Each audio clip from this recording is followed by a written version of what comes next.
So hello class 12th students, welcome to our channel, welcome to Chemistry with Sachin and we focus to simplify your chemistry and जैसा कि आप देख पा रहे हैं class 12 chemical kinetics को ऐसे तैयार करो सीबीएसई वालों।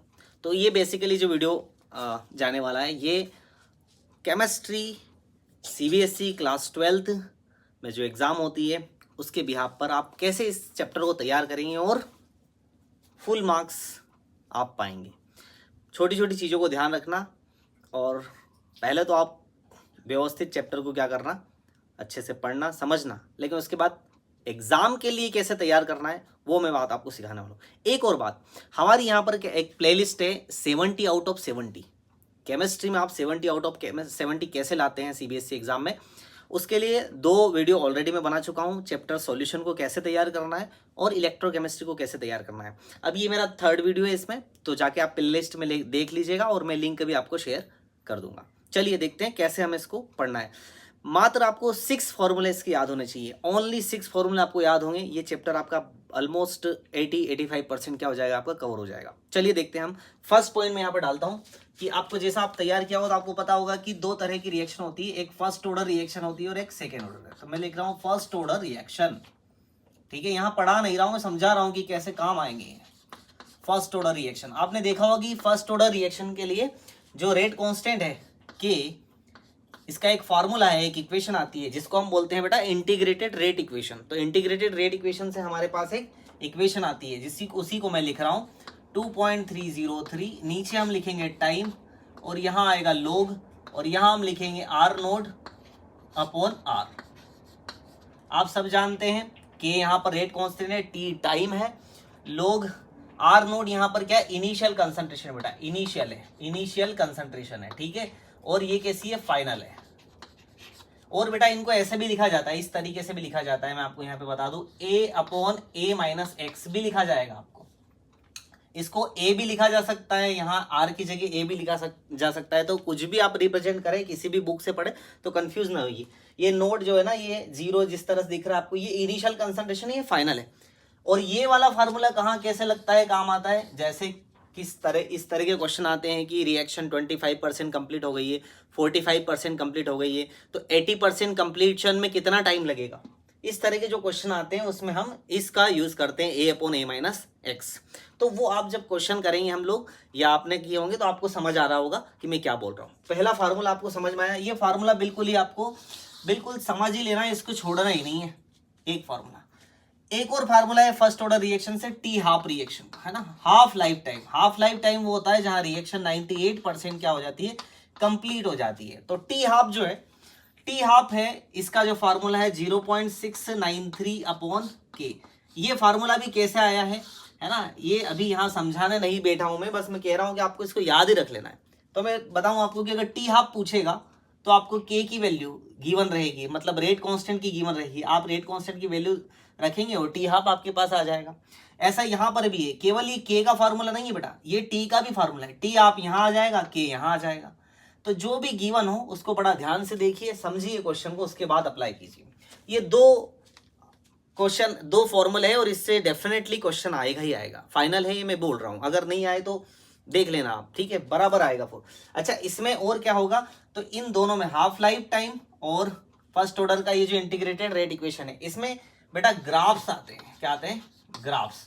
तो यहां से जो ग्राफ आएंगे, मतलब यहाँ भी दो इक्वेशन है, यहाँ भी 2 इक्वेशन, दो इक्वेशन के क्या है, ग्राफ है। तो ग्राफ में आपको यहाँ नहीं समझाऊंगा क्योंकि ये मेरा वीडियो है, आप देख लीजिएगा ग्राफ वाला। इसकी मैं लिंक कहाँ दे दूंगा आपको, डिस्क्रिप्शन में दे दूंगा। डिस्क्रिप्शन में इसकी लिंक दे दूंगा, किसकी, ग्राफ की, जो कि बहुत ज्यादा इंपॉर्टेंट है। इतना आप यहां से कीजिएगा, समझ गए आप, ठीक है। अब आ जाती है हमारे पास, आपको भी पता है, zero order reaction. Zero order reaction आपको पता है, जीरो ऑर्डर में भी हमारे पास 2 इक्वेशन आती है। एक इंटीग्रेटेड रेट इक्वेशन आती है, K is equal to R naught initial concentration minus final concentration upon K T, sorry. तो एक ये फार्मूला हमारे पास आ गया। ये फार्मूला भी बिल्कुल आपको याद रखना है। टी पूछेगा आपसे तो टी यहाँ आ जाएगा, के गिवन रहेगा, इनिशियल माइनस फाइनल करना है, आपका जीरो ऑर्डर रिएक्शन क्या हो जाएगा, बढ़िया से कंप्लीट हो जाएगा।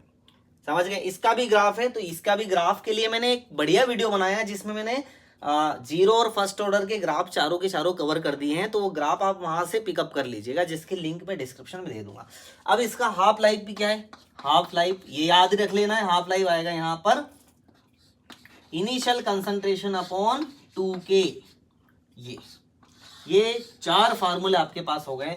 यदि जीरो ऑर्डर का हाफ लाइफ पूछे आपसे तो ये फॉर्मूला रहेगा initial concentration upon 2K, 2 into rate constant. ये 4 फॉर्मूले हैं और इसके भी जो ग्राफ है वो इसके भी ग्राफ में आपको डिस्क्रिप्शन में दे दूंगा, लिंक है, वहां से आप कर लेना। ये 4 फार्मूले आप याद कर लीजिए, इसके जैसे जैसे क्वेश्चन आप लगा लीजिए, मजा आ जाएगा आपको, और ये आएगा फाइनली आता है। चलिए, तो अब 2 फॉर्मूले और कौन से बचे हैं वो हम देखते हैं। इसका स्क्रीनशॉट ले लीजिए जब तक, फिर हम यहाँ पर आगे बढ़ते हैं, इसको रफ करते हैं। बिल्कुल, ये मोस्ट इंपॉर्टेंट है अगर केमिकल काइनेटिक्स को आपको तैयार करना हो तो अच्छे से, ठीक है। चलिए, एक फॉर्मूला में और आपको बताता हूं, यहां पर 2 फॉर्मूले और रहे हैं। बताइए आप मन में दिमाग में तो आपके होगा कौन से फॉर्मूले हैं, है ना। लास्ट में जाइए चैप्टर के, कौन सी इक्वेशन आती है, आर्हीनियस इक्वेशन। बेटा वेरी गुड, आपके मन की बात मैंने पढ़ ली है। तो आर्हीनियस इक्वेशन को लिखना भी सीख जाओ बेटा। K is equal to A, Arrhenius constant है, epsilon E A activation energy upon R rate constant and T, ऐसे लिखी जाती है इक्वेशन। कभी कभी इक्वेशन ही पूछ लेता है आपसे, है ना, तो इस इक्वेशन को भी आप याद रखिए। चलिए, इस इक्वेशन से क्वेश्चन कैसे आते हैं वो वाला फार्मूला हमें चाहिए सर, वो बता दीजिए आपको। ये बता दिया मैंने आपको, log K2 upon K1 is equal to minus activation energy upon 2.303 R log, क्या करना है, T2 minus T1 upon T1 into T2। याद रहेगा, ये पक्का रहेगा, भूलोगे तो नहीं।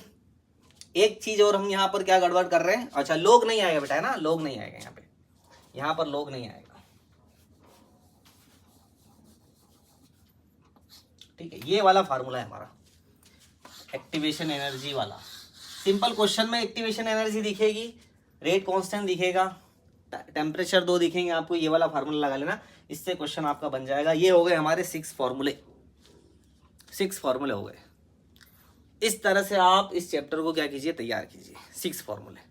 इसके बाद और भी कुछ बातें मैं आपको बता दूं इस चैप्टर से कि यहाँ पर रीजनिंग टाइप क्वेश्चन कैसे आ सकते हैं। तो पहले मैं आपको बता दूं कि पहले तो जो एजर्सन रीजन टाइप क्वेश्चन बनते हैं वो इन फॉर्मूले से रिलेटेड ही बनते हैं, है ना। जैसे कि टी हाफ जो है फर्स्ट ऑर्डर रिएक्शन का इनिशियल कंसंट्रेशन पर डिपेंड करता है या नहीं करता है, नहीं करता है टी हाफ। क्यों नहीं करता है, क्योंकि अभी हमने फॉर्मूला देखा उसका कि T half is equal to 0.693 upon K, मतलब यहाँ इनिशियल कंसंट्रेशन का कोई रोल नहीं है। तो ये फॉर्मूले ही आपको रीजनिंग टाइप क्वेश्चन में आपको मदद करवाएंगे, हेल्प करवाएंगे। चलिए, इसका स्क्रीनशॉट ले लीजिए या लिख लीजिए इसको। नेक्स्ट 2-3 बातें मैं आपको बताता हूँ और उसके बाद हमारा वीडियो जो हो जाएगा एंड हो जाएगा, ठीक है। और अगले चैप्टर की तैयारी कैसे करें उसके लिए बिल्कुल इस वीडियो को लाइक कीजिएगा और पहुंचाइएगा लोगों के पास। जितनी ज़्यादा लोगों के पास ये पहुंचेगा उतना उनको भी फायदा है और मुझे भी थोड़ा सा मोटिवेशन मिलेगा कि नहीं भाई मुझे और बनाने चाहिए, और चैप्टर के इस तरह से वीडियो बनाने चाहिए जिससे बच्चा कंफ्यूज ना हो और डायरेक्टली वो क्या करे, उन्हीं क्वेश्चन को करे, उन्हीं टॉपिक से देख के करे और मज़ा आ जाए उसको कि हाँ भाई मैं बना लूँगा अभी, ठीक। चलिए, तो आपको और इसके अलावा क्या आना चाहिए, तो 3 पॉइंट तो मैंने बता दिए। चौथा पॉइंट हमारा बच जाएगा यहाँ पर बेटा, आपको जो है यूनिट ऑफ रेट कांस्टेंट आना चाहिए, यूनिट ऑफ रेट कांस्टेंट, है ना। और किसकी, ऑर्डर ऑफ रिएक्शन की। जीरो ऑर्डर का रेट कांस्टेंट क्या है, फर्स्ट का क्या है, सेकंड के क्या है, थर्ड का क्या है, ये आपको फार्मूला मिलेगा, आपको समझ में आ जाएगा कि कैसे इसको करना है। 5वां नंबर आप तैयार कीजिए इसमें जो है फैक्टर्स अफेक्टिंग, है ना, factors affecting of rate of reaction, factors affecting rate of reaction कैसे अफेक्ट करता है। 6 पॉइंट आप इसमें कीजिए, ऑर्डर ऑफ रिएक्शन, और मॉलिक्यूलरिटी को, है ना, एंड मॉलिक्यूलरिटी, इनको आप तैयार कर सकते हैं। बहुत ही इंपॉर्टेंट टॉपिक मैं आपको बता रहा हूं कि जिससे आपका क्वेश्चन लगेगा ही लगेगा, कहीं बाहर नहीं जाएगा इसमें, ठीक है। आपको हाँ रेट लो एक्सप्रेशन जरूर आना चाहिए बेटा, रेट लो एक्सप्रेशन, वेरी गुड, ये अच्छा ध्यान आ गया मेरे को। रेट लो एक्सप्रेशन बहुत बढ़िया आना चाहिए। रेट लो एक्सप्रेशन का मतलब जैसे एक रिएक्शन है हमारे पास A + B, तो क्या बन रहा है C, तो हमें रिएक्टेंस को लेना है उसमें। तो इस रिएक्शन की अगर मुझे रेट लो एक्सप्रेशन लिखना होगा तो कैसे लिखूंगा मैं, ध्यान रखिएगा। रेट = K A और फिर B, ठीक है। अब मैं यहाँ पर x और y, यहाँ x y नहीं लिख सकता क्योंकि यहाँ पर तो जो x y निकलेगा या ऑर्डर ऑफ रिएक्शन निकलेगी वो एक्सपेरिमेंटली निकलेगी। चलिए, है ना, तो ये बात समझ में आ गई आपको, ठीक है। अच्छा, एक और चीज मैं आपको यहाँ पर बता देता हूँ, है ना, कि इससे रिलेटेड भी कभी कभी क्वेश्चन आ जाता है, कभी कभी आ जाता है, उसको भी ध्यान रखिएगा। कैसा आता है कि यहाँ पर आपको K की वैल्यू दे दे, ठीक है, और यहाँ पर A की कंसंट्रेशन दे देता है, B की कंसंट्रेशन दे देता है ना, ऐसे आपको टेबल बना देता है। इसकी कंसंट्रेशन 0.1 है इस K पर, है ना, और इतने टाइम पर इसकी 0.1 है, इसकी 0.2 है, इसकी 0.1 है। इस तरह का जो क्वेश्चन आपका आएगा वो आपको कैसे तैयार करना है, इसकी बेटा क्या बनेगी, इक्वेशन बनेगी। क्या बनेगी, इक्वेशन बनेगी। फिर आपको ऐसा तैयार करना है कि इक्वेशन को ऐसा देखना है कि बड़ी इक्वेशन ऊपर है, इक्वेशन की वैल्यू बड़ी किसकी है तो उसको ऊपर रखना पड़ता है। जैसे सपोज इक्वेशन 1 और 2 बन गई हमारी, 1 और 2, तो 2 बड़ी है तो हम रखेंगे इक्वेशन 2 / 1। ऐसे इक्वेशन को डिवाइड करके इनकी वैल्यू हम यहाँ पर क्या x y मानेंगे और उस तरह से निकालेंगे कि ऑर्डर ऑफ रिएक्शन क्या है। तो एक इस तरह का भी क्वेश्चन आपको आ सकता है, बट रेयर चांसेस है, इसलिए मैंने आपको इतने आप कर लेंगे 7 पॉइंट तो भी मजा आ जाएगा। रेट लो एक्सप्रेशन वगैरह, ठीक है, एक्सप्रेस करना चाहिए, है ना। बाकी तो इसमें पढ़ने का काफ़ी सारा है, एवरेज रेट ऑफ रिएक्शन है, इंस्टेंटेनियस रेट ऑफ रिएक्शन, उनको पढ़ लीजिएगा। बट इतने मैंने बताया आपको, इतने तो जरूर कीजिए आप याद रखेंगे मुझे, ठीक है। और हमारा जो थीम है ऐसे तैयार करो ताकि फुल मार्क्स आएंगे। तो तैयार करके मुझे बताओ कमेंट सेक्शन में, ओके। हमने ये 6 फॉर्मूले तो एटलीस्ट हमने याद कर लिए, और इससे रिलेटेड जो क्वेश्चन आ रहे थे PYQs वगैरह वो सब हमने तैयार किए सर, मजा आ गया हमको, और केमिकल काइनेटिक्स तैयार हो गया। ऐसे ही तीनों चैप्टर को अभी आप करिए। नेक्स्ट चैप्टर के लिए आप पे डिपेंड करता है कि मैं बनाऊँ या नहीं बनाऊँ वीडियो, ठीक है। तो आप शेयर कीजिए, पहुँचाइए ज़्यादा से ज़्यादा। तो मैं अगला जो DNA ब्लॉक एलिमेंट्स वाला है उसमें मैं आपको बताऊँगा कि भाई उसको कैसे तैयार करें, है ना। चलिए, so wish you all the very best and happy learning, and thank you so much for watching. Bye bye.